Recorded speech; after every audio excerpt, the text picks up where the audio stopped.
आज भी जिंदा है सुग्रीव और बाली के वंशज? आखिर कौन है वो इतिहासकार जिसकी स्टडी ने इतिहास और पौराणिक कथाओं की दीवार को गिराकर सनसनी मचा दी है?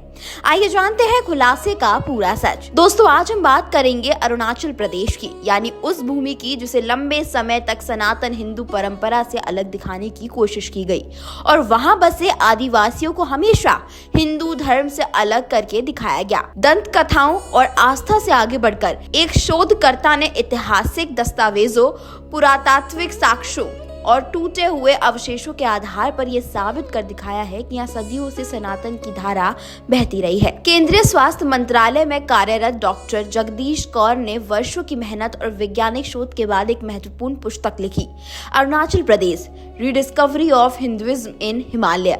ये किताब उन पश्चिमी इतिहासकारों को सीधे चुनौती देती है जो प्राचीन भारतीय ग्रंथों को मिथक कहकर खारिज कर देते थे।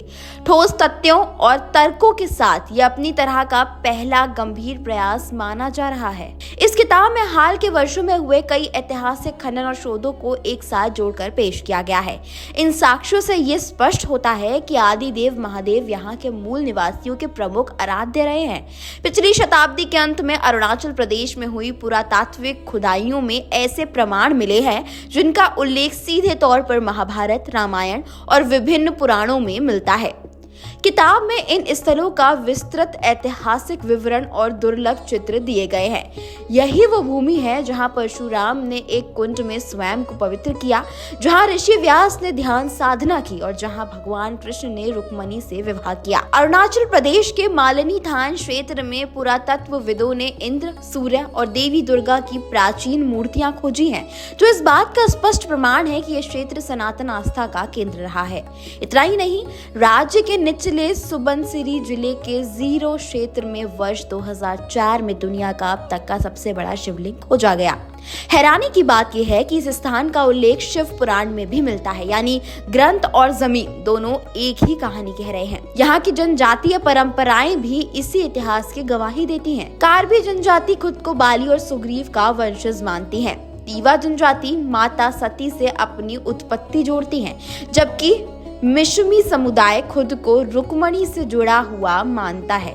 ये मान्यताएं सिर्फ कथाएं नहीं बल्कि पीढ़ियों से चली आ रही स्मृतियां हैं, जिन्हें अब ऐतिहासिक प्रमाण भी मिलने लगे हैं। लेकिन ये कहानी यहीं खत्म नहीं होती। जितनी सच्चाई अब तक सामने आई है उससे कहीं बड़ा हिस्सा अभी भी धरती के नीचे दबा हुआ है। डॉक्टर जगदीश कौर मानती हैं कि इस दिशा में बड़े और संगठित प्रयासों की जरूरत है। दशकों से सरकारी एजेंसियों की लापरवाही के कारण खुदाई से मिले गए अहम प्रमाण नष्ट हो रहे हैं।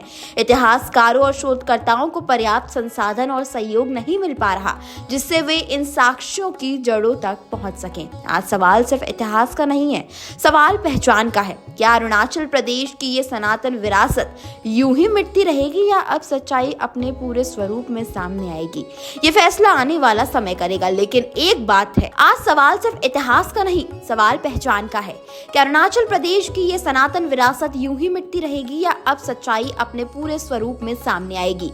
ये फैसला आने वाला समय करेगा। लेकिन एक बात साफ है, अब तथ्यों ने चुप्पी तोड़ दी है और इतिहास की नई पुनर्खोज शुरू हो चुकी है।